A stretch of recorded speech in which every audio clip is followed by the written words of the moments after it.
नमस्कार दोस्तों, मैं सोहन बागड़ा। अपन इस वीडियो में समाज के विशेष तथ्यों का अध्ययन किया है। दोस्तों, विशेष तथ्य इस प्रकार से अलौकिक है, वीडियो को अंत तक जरूर देखेगा, आपको कुछ अलग ही पढ़ने को मिलेगा। धन्यवाद। नमस्कार दोस्तों, बागड़ा पब्लिकेशन ऑनलाइन क्लासेज के यूट्यूब चैनल पर आपका हार्दिक स्वागत है।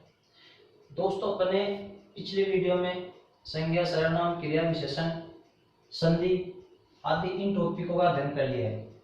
अब दोस्तों, अपन एक विशेष टॉपिक का अध्ययन करने जा रहे हैं। उस टॉपिक का नाम है समास।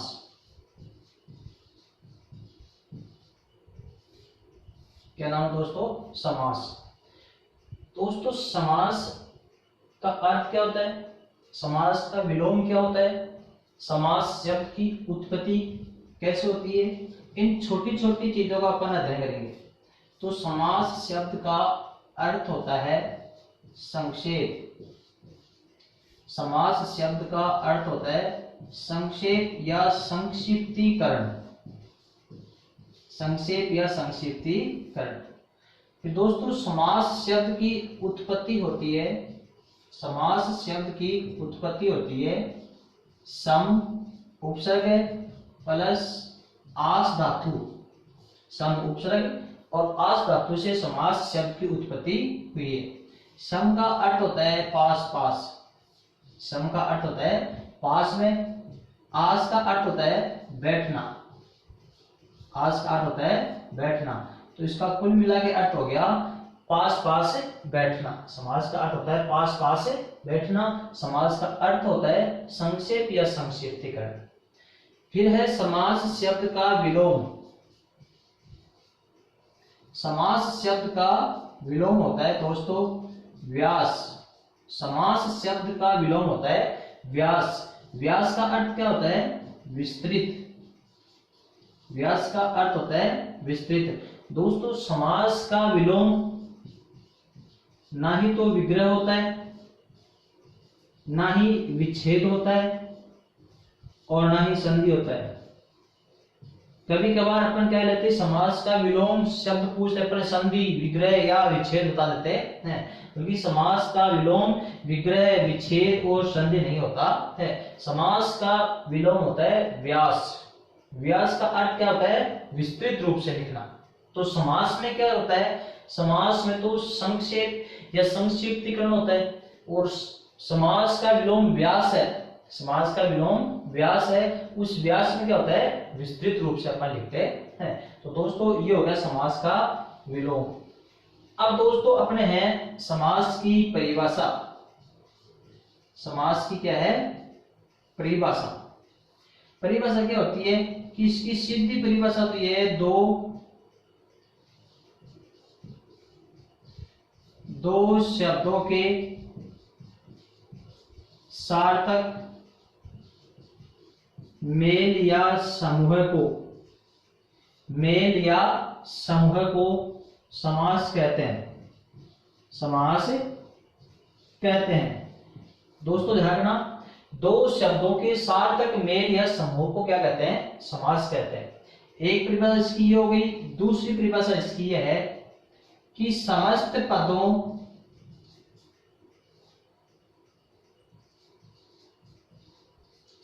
पदों के मध्य योजक चिन्ह, समस्त पदों के मध्य योजक कारक चिन्ह, योजक या कारक चिन्ह को हटाकर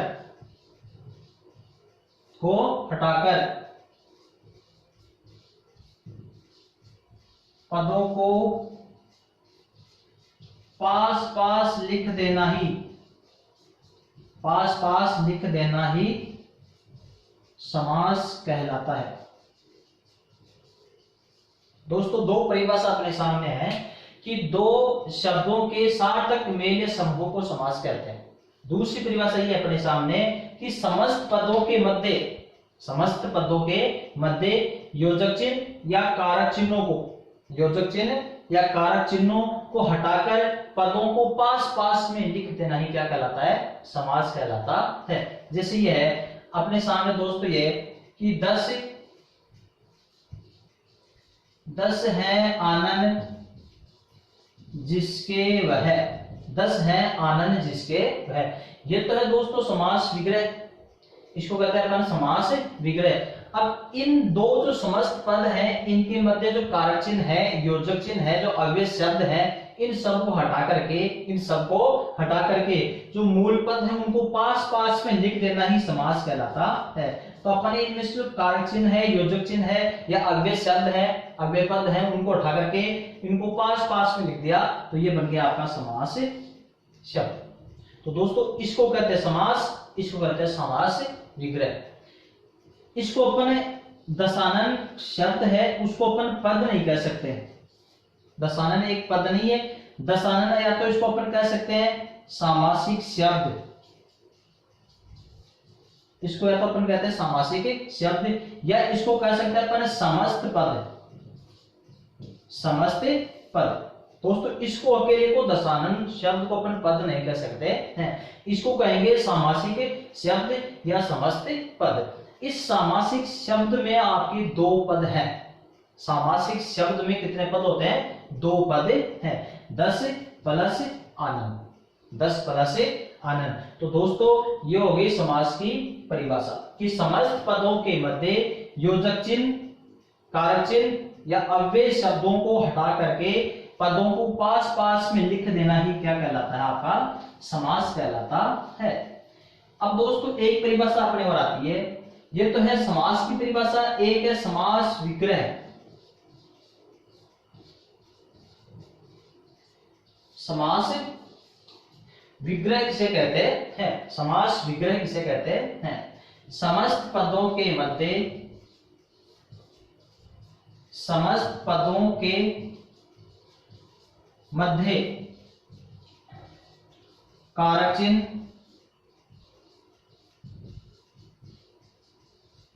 योजक पद या अव्यय पदों को पुनः लिख देना ही समास विग्रह कहलाता है।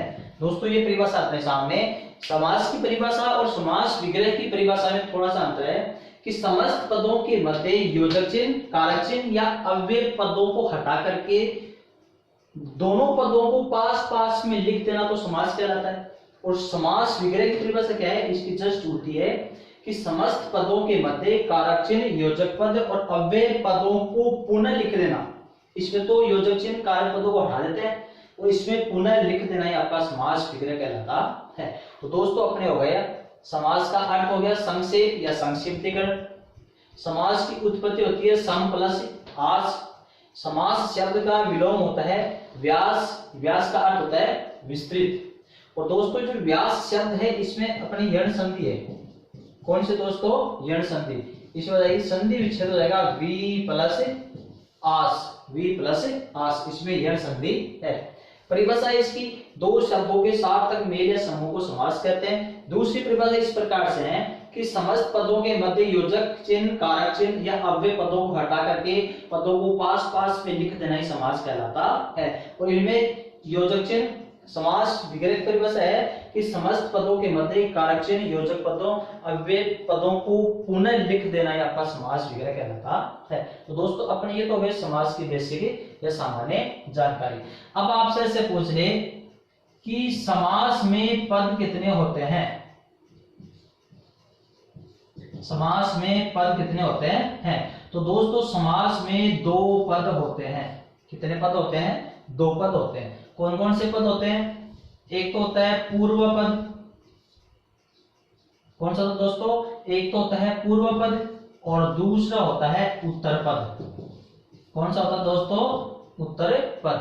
पूर्व पद और उत्तर पद। समास में दो पद ही होते हैं, मुख्य रूप से दो ही पद होते हैं, बल्कि कभी कभार समास के कुछ उदाहरण ऐसे मिल जाते हैं जिसमें तीन पद भी आ जाते हैं, बल्कि मुख्यतः समास में दो ही पद होते हैं कि पूर्व पद और उत्तर पद। पूर्व पद का मतलब होता है पहला, उत्तर पद का मतलब होता है दूसरा। जैसे अपने सामने ये है गुडाकेश है, तो इसको अपन पद नहीं कर सकते हैं। गुडाकेश तो सामासिक शब्द है। क्या है दोस्तों? सामासिक शब्द है। इस सामासिक शब्द में दो पद हैं। कितने पद हैं? दो पद, एक तो पूर्व पद, एक उत्तर पद। तो इसका संधि विच्छेद या इसका समास विग्रह करने पर पता लगता है कि इसका एक तो गुडा का प्लस ईश, गुडा का प्लस ईश। तो इस सामासिक शब्द में पूर्व पद हो गया गुडा का और ईश हो गया आपका उत्तर पद। ये पूर्व पद हो गया, ये उत्तर पद हो गया। इसी तरह से दशानन है, दशानन में 10 प्लस आनंद, 10 प्लस आनंद, तो 10 हो गया पूर्व पद, आनंद हो गया उत्तर पद। तो दोस्तों समास में पद होते हैं दो, एक तो होता है पूर्व पद और एक होता है उत्तर पद। कभी कभार इनकी परिभाषा भी छोटे रूप में पूछ ली जाती है कि कौन से समास में पूर्व पद प्रधान होता है, उत्तर पद प्रधान होता है, ऐसी परिभाषा भी पूछ ली जाती है। तो दोस्तों ये वो अपने समास की बेसिक जानकारी। अब दोस्तों अपन चलते हैं समास के प्रकार। समास के प्रकार की समास के कितने भेद होते हैं। तो दोस्तों आप सबको ये तो पता है कि समास के भेद बेसिक रूप से 4 भी होते हैं, 5 भी होते हैं और 6 भी होते हैं। कौन कौन से होते हैं? 4, 5 और 6 समास के भेद होते हैं, 4, 5 और 6। अब ये 3 भेद कौन कौन से होते हैं? 4 भेद कौन से हैं, 5 कौन से और 6 कौन से हैं? तो दोस्तों मैं आपके सामने ये चीजें क्लियर कर रहा हूं कि समास, अब चलते हैं अपने समास के भेद। समास के भेद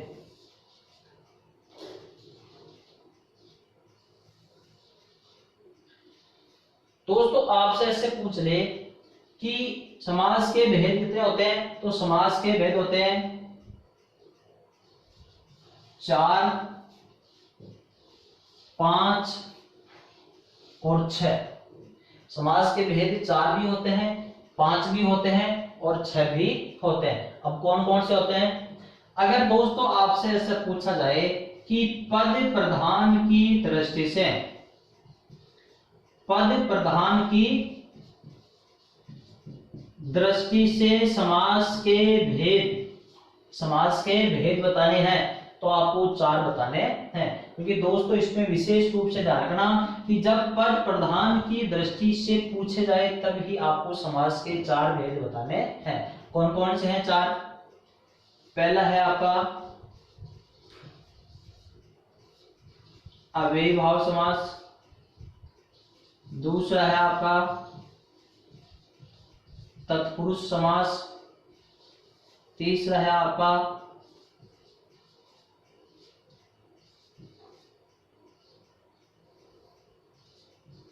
बहुव्रीहि समास, चौथा है आपका द्वंद्व समास। दोस्तों ये तो हो गए अपने पद प्रधान की दृष्टि से समास के 4 भेद, अव्ययी भाव समास, तत्पुरुष, बहुव्रीहि समास और द्वंद्व समास, पद की दृष्टि से। अब ऐसा आपसे पूछा जाए कि मूल रूप से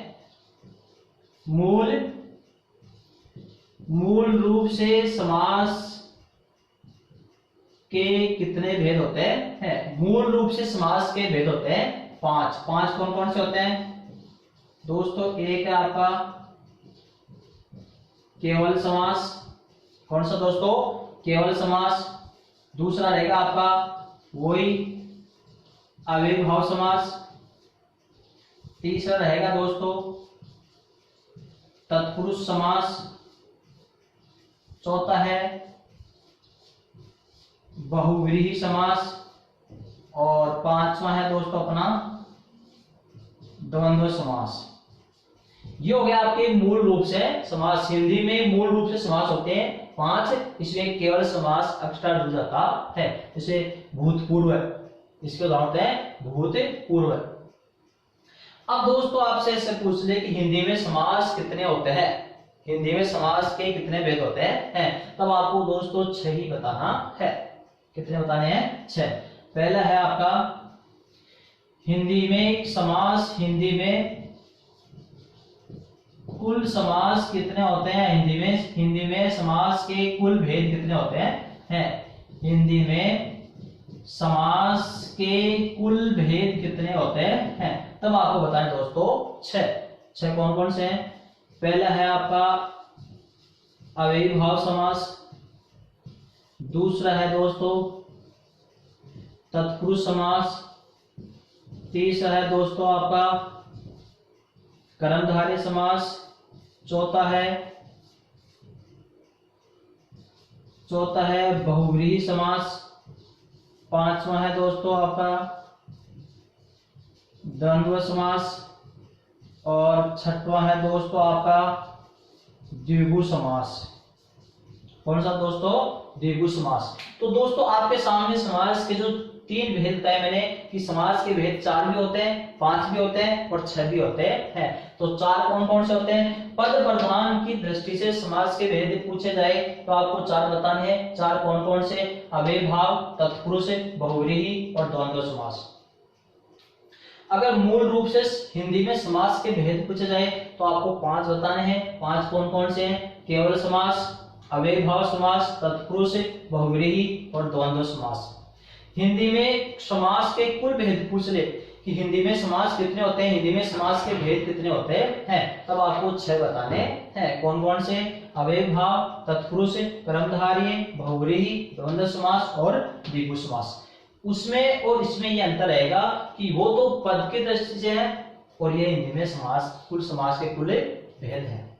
अब दोस्तों आपके सामने ये है कि उनमें जो पद प्रधान की दृष्टि से समास के 4 भेद क्यों माने गए और यहाँ पर समास के 6 भेद क्यों माने गए हैं, यह अंतर आपको मैं बता रहा हूं। कैसे?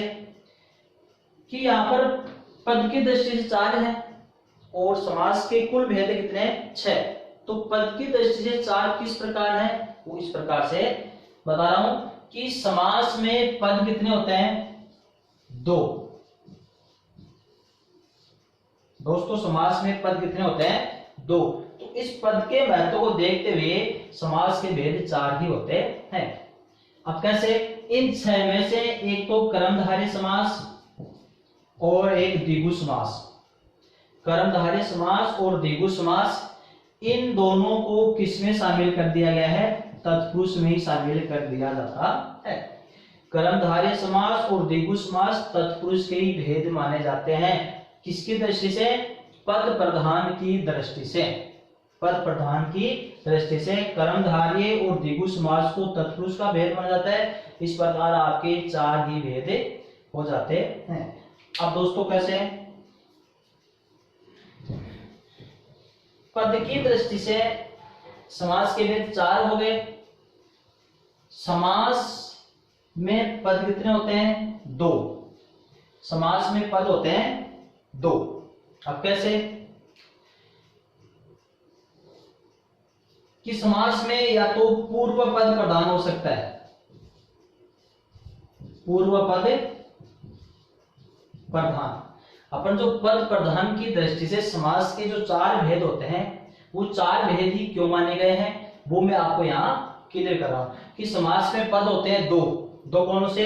या तो पूर्व पद या फिर उत्तर पद, या तो पहला या फिर दूसरा या बाद वाला। तो देखो समास में या तो पूर्व पद प्रधान हो सकता है, पहली कंडीशन बन गई। कौन सी कंडीशन बन गई? पहली कंडीशन। या तो पूर्व पद प्रधान। दूसरी कंडीशन अपनी बनती है उत्तर पद प्रधान, उत्तर पद प्रधान। तीसरी कंडीशन बनती है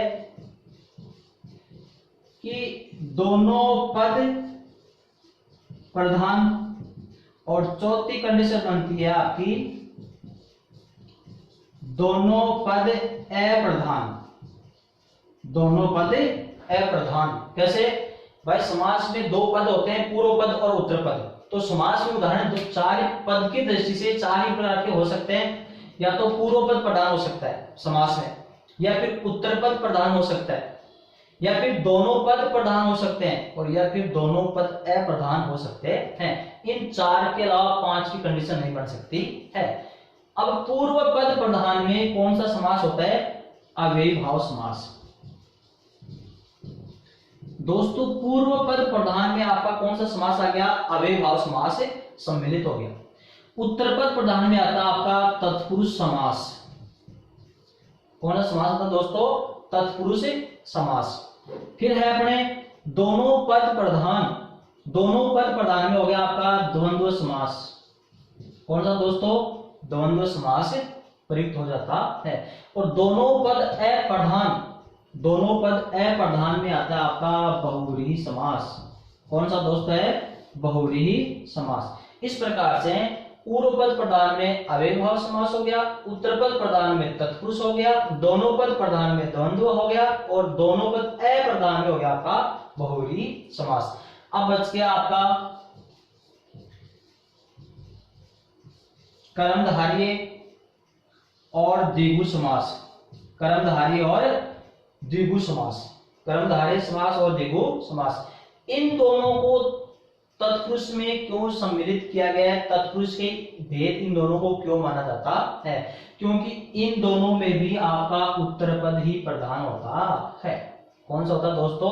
उत्तर पद ही प्रधान होता है। इसलिए ये भी पद की दृष्टि से तत्पुरुष के भेद माने जाते हैं, क्योंकि इन दोनों में उत्तर पद प्रधान होता है, और उत्तर पद प्रधान किसमें होता है? तत्पुरुष में। तो ये तत्पुरुष के दोनों भेद हो गए। अब दोस्तों आप कहोगे कि पूर्व पद प्रधान, दोनों पद प्रधान, तीसरा पद अप्रधान, तीसरा पद प्रधान, और ये दोनों पद अप्रधान, ये कैसे होते हैं? इन दोनों को ही तत्पुरुष में सम्मिलित क्यों किया गया? ये भी अब आपको मैं क्लियर कर रहा हूं। दोस्तों अब अपन यहां से आते हैं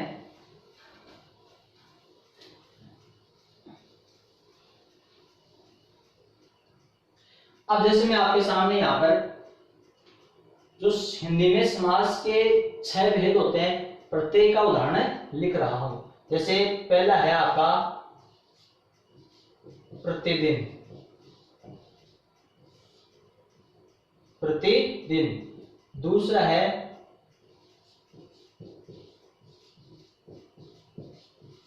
प्रतिबिंब। फिर उदाहरण लिख रहा हूं मैं आपका राजपुत्र,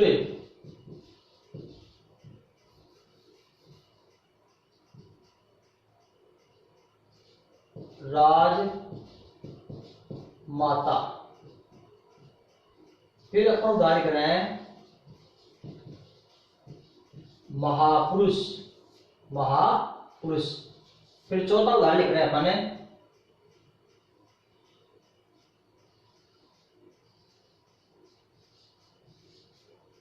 दशानन। फिर लिख रहे हैं अपन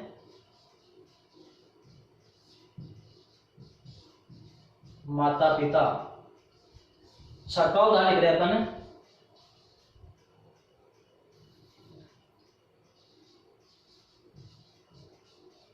पंचपात्र, पंचपात्र। तो दोस्तों अपने सामने ये उदाहरण है, ये उदाहरण है आपका पहला उदाहरण है किसका? ये अव्ययीभाव समास का उदाहरण है। ये है आपका तत्पुरुष समास का। ये उदाहरण है आपका कर्मधारय। ये उदाहरण है बहुव्रीहि। ये उदाहरण है आपका द्वंद्व का, और ये उदाहरण है अपना द्विगु समास का। कौन समास का है? द्विगु समास का। अब दोस्तों अपन देखते हैं कि पद प्रधान की दृष्टि से ये पद प्रधान होता क्या है? पद प्रधान की दृष्टि से समास के 4 भेद ही क्यों माने गए, ये अपन देखते हैं। तो देखो, पूर्व पद प्रधान अव्ययीभाव समास, उत्तर पद प्रधान तत्पुरुष, दोनों पद प्रधान द्वंद्व, और दोनों पद अप्रधान बहुव्रीहि समास, बहुव्रीहि समास। अब अव्ययीभाव समास में पूर्व पद प्रधान कैसे होता है, पूर्व पद प्रधान कैसे होता है? तो दोस्तों ऐसे देखो कि प्रतिदिन, प्रतिबिंब, समास शब्द में दो दो पद हैं। ये प्रतिदिन सामासिक शब्द है, बल्कि इसमें पद हैं दो, पूर्व पद और उत्तर पद, पूर्व पद और उत्तर पद। अब दोस्तों अव्ययीभाव समास में पूर्व पद अव्यय होता है। क्या होता है? अव्यय। तो इसमें प्रति अव्यय है, दोनों उदाहरण में प्रति शब्द क्या है? अव्यय। अब अव्यय किसे कहते हैं?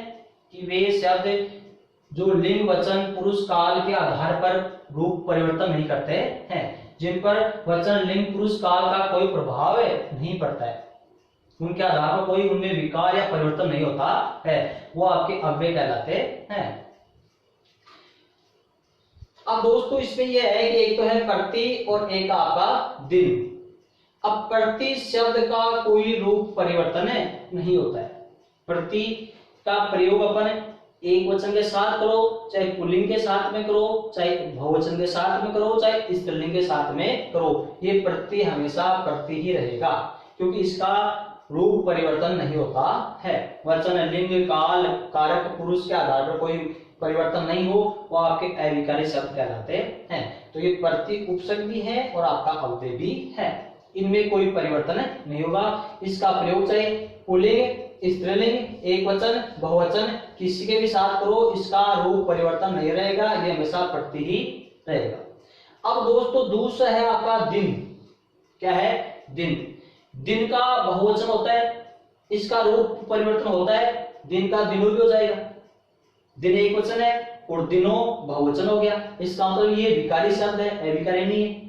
विकारी शब्द होते हैं जो वचन लिंग पुरुष काल के आधार पर परिवर्तित होते हैं, उनका रूप परिवर्तन होता है, वो विकारी कहलाते हैं, और जिनका रूप परिवर्तन नहीं हो वो अविकारी कहलाता है। तो प्रति शब्द का रूप परिवर्तन नहीं हो रहा है, दिन शब्द का रूप परिवर्तन हो रहा है, क्योंकि दिन एक वचन है और दिनों बहुवचन भी इसका बन सकता है।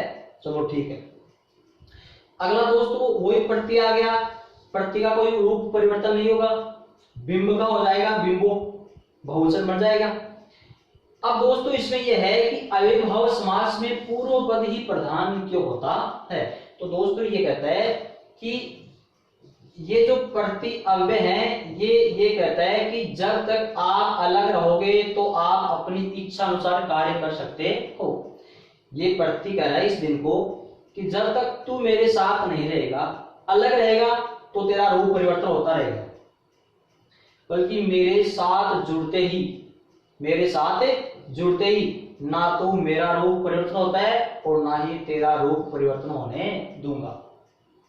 तो दोस्तों इन दोनों पदों में से महत्व किसका रहा? फिर इस प्रति का। किसका रहा? प्रति का। इस प्रकार से पूर्व पद प्रधान होता है। जब तक ये दोनों पद अलग अलग हैं तब तक दोनों पद स्वतंत्र है, बल्कि ये जो संज्ञा शब्द है जिसका रूप परिवर्तन होता है, ये इस अव्यय के साथ जुड़ते ही इसका रूप परिवर्तन होना बंद हो जाएगा, क्योंकि इसको फिर इस प्रति के अनुसार कार्य करना पड़ेगा। इसलिए अव्ययीभाव समास में पूर्व पद प्रधान होता है। जैसे अपन दिन का बहुवचन बना सकते हैं दिनों, दिन का बहुवचन क्या बना सकते हैं? दिनों बना सकते हैं, बल्कि इस दिन शब्द को प्रति के साथ जोड़ने पर प्रतिदिनों नहीं हो सकता, वो प्रतिदिन ही रहेगा।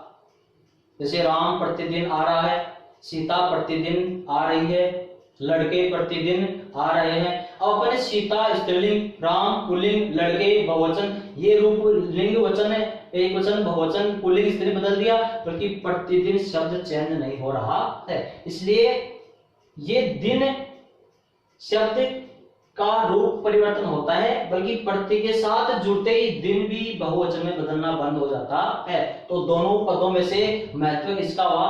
पूर्व पद का। इस दूसरे पद को भी पूर्व पद के अनुसार कार्य करना पड़ता है, तो हो गया आपका पूर्व पद प्रधान अव्ययीभाव समास।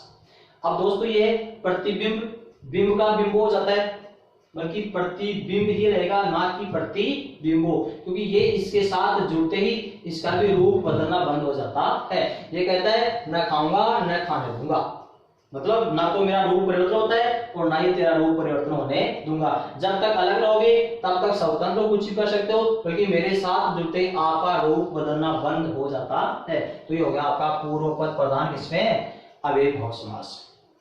अब दोस्तों अपन चलते हैं तत्पुरुष में। किसमें चलते हैं, तत्पुरुष समास में। तत्पुरुष समास में क्या होता है दोस्तों, उत्तर पद प्रधान, उत्तर पद प्रधान दूसरा पद का महत्व होता है।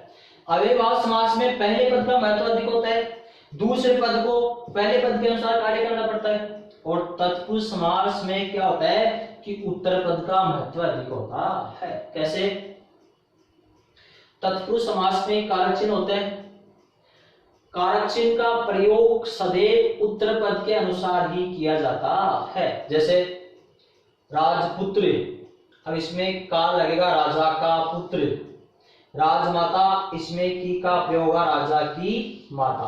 अब दोस्तों आपने यहां तो का लगा दिया, यहां पर की का प्रयोग कर दिया, तो ये का, इसमें दो पद कौन से हैं, एक तो राजा और एक पुत्र, इसमें दो पद कौन से, राजा और माता। तो आपको ध्यान ये रखना है कि जो विभक्ति चिन्ह या कारक चिन्ह का प्रयोग हो रहा है वो कौन से पद के अनुसार बदल रहा है, कौन से पद के अनुसार इनका प्रयोग किया जाता है। इसमें का देखो, राजा भी पुल्लिंग है, पुत्र भी पुल्लिंग है, राजा पुल्लिंग है, पुत्र भी पुल्लिंग है, तो पता नहीं लग रहा है कि का, इस का प्रयोग राजा के अनुसार किया है या पुत्र के अनुसार किया है, क्योंकि तो दोनों पुल्लिंग हो गए। अब अगले में चलते हैं अपन, राजा पुल्लिंग, माता स्त्रीलिंग, राजा पुल्लिंग है और माता स्त्रीलिंग है। अब इसमें की शब्द का प्रयोग हुआ है, की कारक चिन्ह विभक्ति चिन्ह का प्रयोग किया है, राजा की माता, तो ये की किसके अनुसार प्रयुक्त है, उत्तर पद के अनुसार। किसके अनुसार दोस्तों, उत्तर पद के अनुसार प्रयुक्त होता है। तो ये पुत्र पुल्लिंग है तो का, माता स्त्रीलिंग है तो की, कौन से हो गया, की। इसी प्रकार से उत्तर पद प्रधान तत्पुरुष होता है कि तत्पुरुष समास में उत्तर पद का महत्व अधिक होता है। अब दोस्तों अपन चलते हैं द्वंद्व उत्तर पद प्रधान। अब दोस्तों पद प्रधान की दृष्टि से समास के चार ही भेद माने गए हैं। कर्मधारय और द्विगु समास को भी तत्पुरुष में ही माना जाता है। अब उनमें भी क्या, उत्तर पद प्रधान ही होता है, उत्तर पद ही प्रधान होता है। इस प्रकार से छह करके, अब ये भी उत्तर पद प्रधान, इनमें भी उत्तर पद प्रधान, तो पद के प्रधान से इन दोनों को इसमें सम्मिलित कर दिया है। अब कैसे, जैसे महापुरुष है, ये कर्मधारय समास का उदाहरण है। किसका उदाहरण है, कर्मधारय समास का। तो इसमें हो जाएगा महान है जो पुरुष, महान है जो पुरुष। अब ये जो इसमें महान शब्द है वो पुरुष की विशेषता बता रहा है। किसकी विशेषता बता रहा है, पुरुष की विशेषता बता रहा है। अगर अपन अब इन दोनों में से महत्व किसका अधिक है, पहले पूर्व पद का महत्व अधिक है, उत्तर पद का महत्व अधिक है, वो अपन देखते हैं। अगर अपन इस महान शब्द को हटाते हैं तो पुरुष शब्द का अकेले का अर्थ निकलता है, पुरुष शब्द का अकेले का अर्थ निकलता है कि पुरुष आदमी, तो अकेले अर्थ निकल गया। अब अपन इसमें से पुरुष शब्द को हटाते हैं और महान है इसका अर्थ निकलता है अकेले का कि महान। तो महान है क्या चीज, कि महान मकान है, महान आदमी है, महान पुरुष है, तो इस अकेले का अर्थ नहीं निकलता है। तो ये महान शब्द तो इस पुरुष पर आधारित है, महान शब्द है वो पुरुष पर डिपेंड है। ये तो महान, इसकी तो विशेषता बता रहा है, तो इसी का तो महत्व अधिक होगा, इसी का तो महत्व अधिक होगा। तो उत्तर पद प्रधान, उत्तर पद प्रधान, इसलिए आपका उत्तर पद प्रधान कर्मधारय को तत्पुरुष का ही भेद माना जाता है। अब चलते हैं दोस्तों, द्विगु समास को भी तत्पुरुष का ही भेद क्यों मानते हैं। पंचपात्र, पंचपात्र, पंच यानी पांच, पात्र यानी बर्तन। अब दोस्तों अपन पंच को हटाते हैं, पांच को हटा देते हैं अपन, तो पात्र यानी बर्तन हो गया, अकेले का अर्थ निकलता है। इस पात्र को उठाने के बाद में पंच यानी पांच का अकेले का अर्थ निकलता है। वही बात है कि ये पांच शब्द है वो किसकी विशेषता बता रहा है, पात्र की। इसमें महान शब्द किसकी विशेषता बता रहा है, पुरुष की। तो ये पहला पद तो उत्तर पद पर निर्भर है, इसमें भी पहला पद या पूर्व पद उत्तर पद पर निर्भर है। तो महत्व किसका रहा, उत्तर पद का। किसका रहा महत्व, उत्तर पद का। तो दोस्तों उत्तर पद प्रधान तत्पुरुष में है, इन दोनों में उत्तर पद प्रधान है, इसलिए कर्मधारय और द्विगु समास को तत्पुरुष का ही भेद माना जाता है। किसकी दृष्टि से? पद प्रधान की दृष्टि से। अब दोस्तों अपन चलते हैं तीसरे में, दोनों पद प्रधान।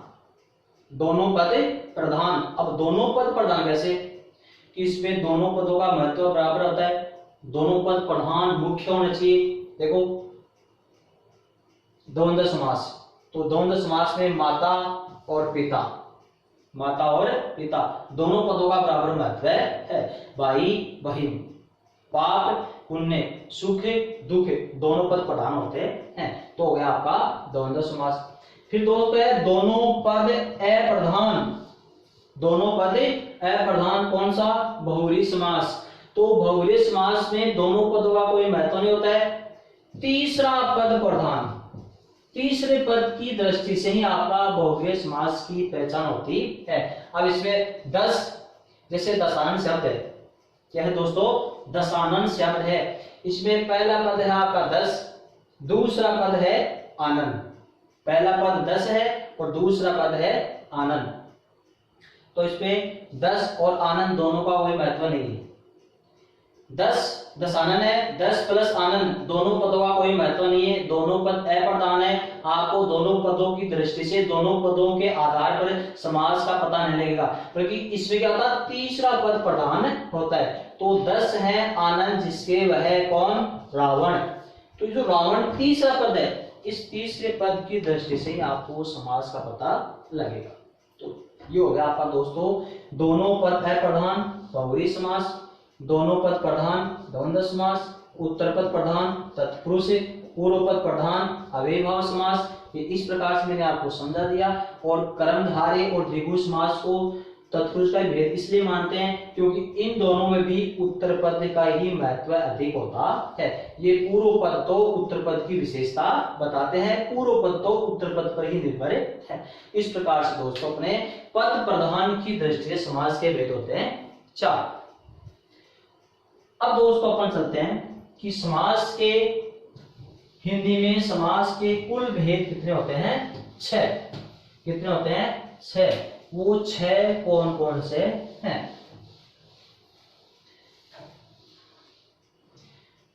दोस्तों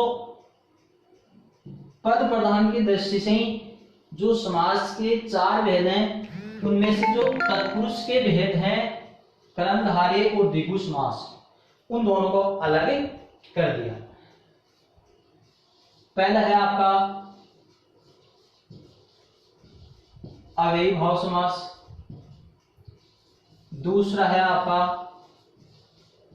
तत्पुरुष समास, तीसरा है कर्मधारय समास, चौथा है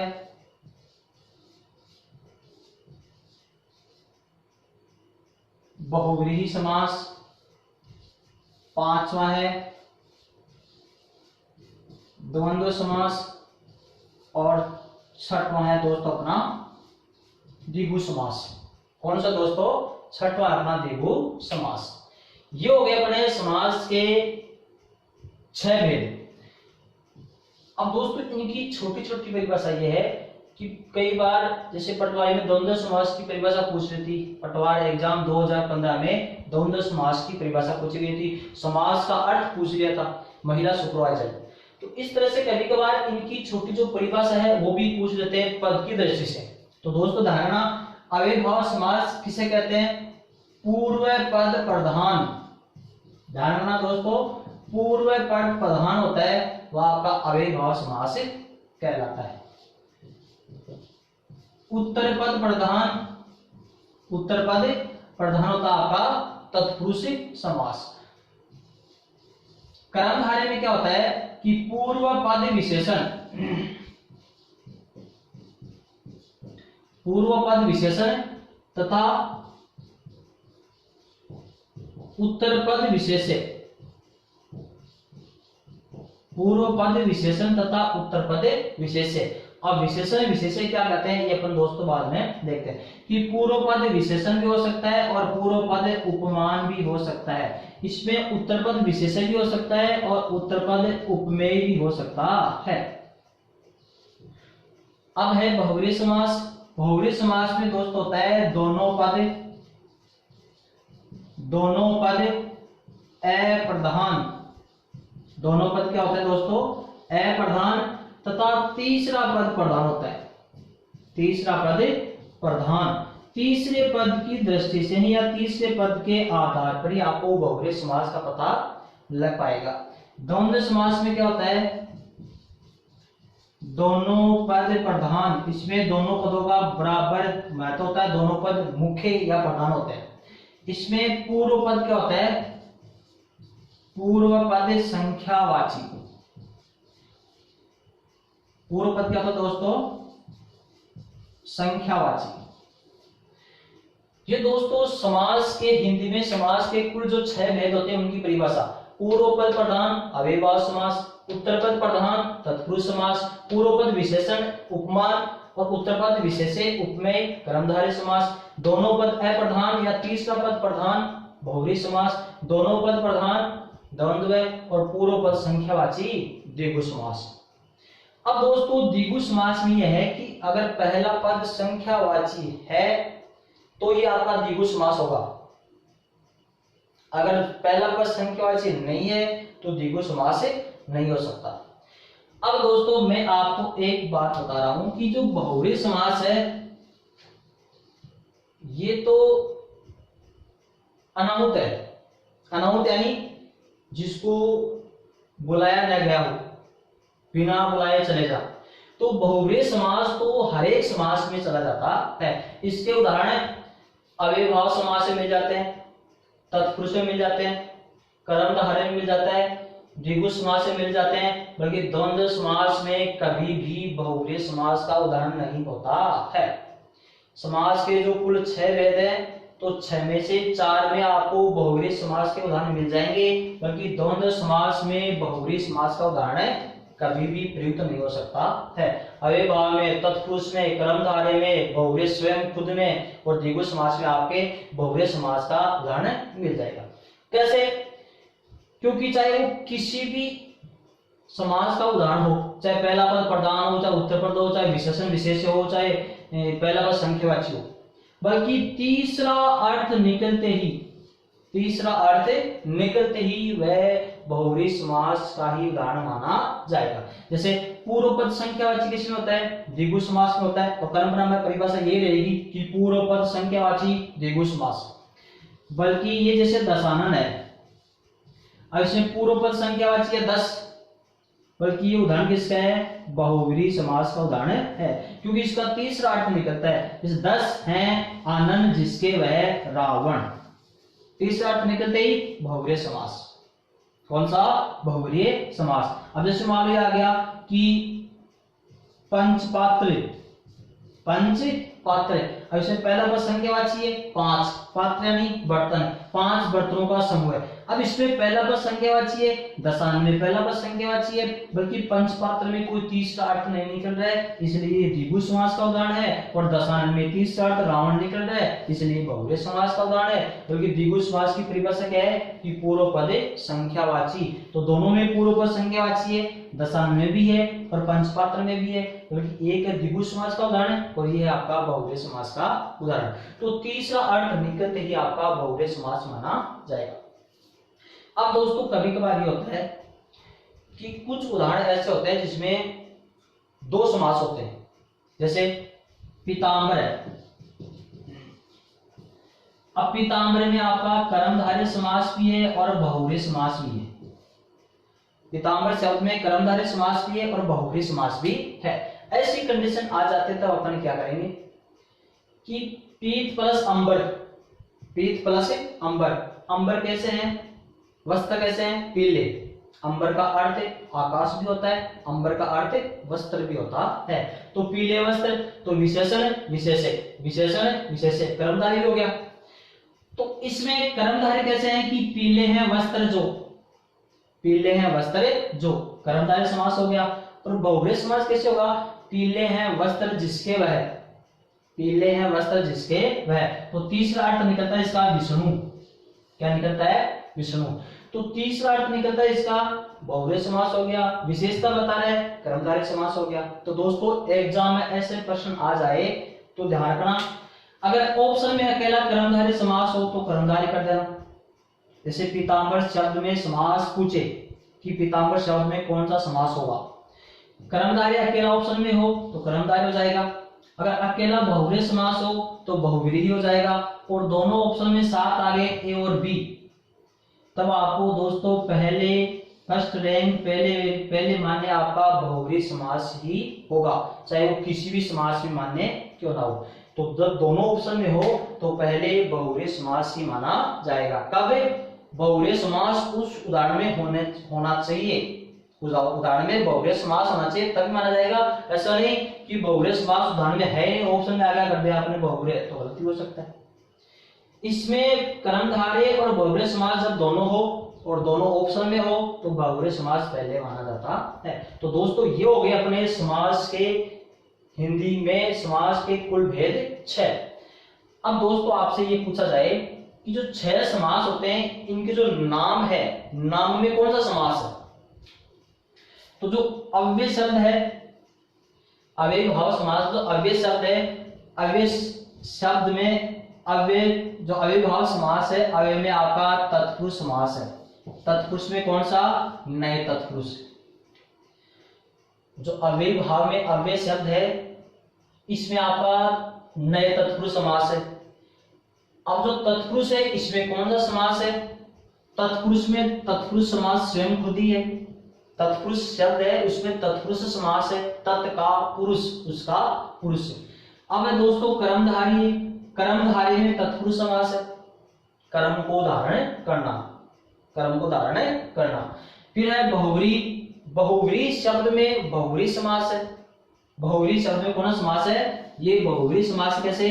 बहु यानी बहुत और व्रीहि का अर्थ होता है धन, व्रीहि का अर्थ होता है धन। बहुत धन है जिसके पास में वह कुबेर, तीसरा अर्थ होता है इसका कुबेर। तो इसमें बहुव्रीहि समास है। द्वंद्व समास में कोई समास नहीं है क्योंकि रूढ़ शब्द है। समास के लिए अपन को 2 पद चाहिए, पूर्व पद और उत्तर पद, इसमें 2 पद नहीं है। तो द्वंद्व समास में कोई समास नहीं है। फिर आपका द्विगु समास, तो द्विगु समास, द्विगु शब्द में द्विगु समास ही है। कैसे? द्वि यानी 2 और गु यानी गाय, 2 गायों का समूह है। तो द्विगु समास में आपका द्विगु समास हो गया।